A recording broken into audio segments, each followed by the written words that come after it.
সবাই বলে মিক্সার মেশিনে কাবাব করলে নাকি টেস্ট হয় না। আমি বলি যে না, করার ধরনটা হতে হবে একটু আলাদা। তুমি যদি এই পদ্ধতিতে করে দেখতে পারো তাহলে সিলপাটার কাবাব আর মিক্সির কাবাবের মধ্যে কোনো রকমের কোনো পার্থক্য পাবে না। গত কয়েকদিন আগে আমি যে মুরগির মাংসের কাবাবটা বানিয়েছিলাম, এক দিদিভাই আমাকে কমেন্ট করেছিল যে রেসিপিটা শেয়ার করতে। সেম একই পদ্ধতি থাকবে, সব কিছু একই নিয়মেই হবে, শুধুমাত্র মাংসটা আমি এখানে চেঞ্জ করে দিয়েছি।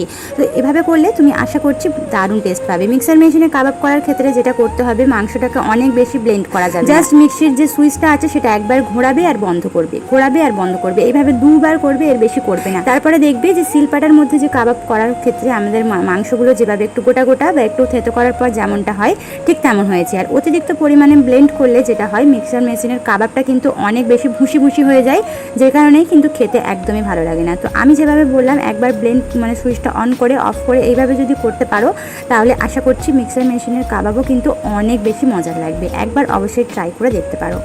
রোকাইয়া খাতুন আইডি থেকে এক দিদিভাই আমাকে অনেক বড় ধরনের একটা প্রশ্ন করেছে, যেটা তোমরা ভিডিওটা পজ করে দেখে নাও, তবে উত্তরটা আমি একটু দেওয়ার চেষ্টা করি।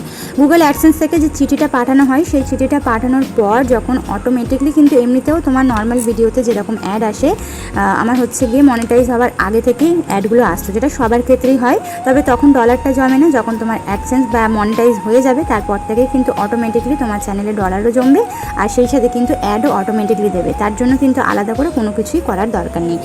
শেখ রাজু আইডি থেকে এক দিদিভাই ওনার নাম নিইনি বলে রাগ করেছে। তো এই যে সানিয়া দিদিভাই, তোমার নামটা নিয়ে নিলাম, তোমার জন্য রইল অনেক দোয়া আর অনেক ভালোবাসা।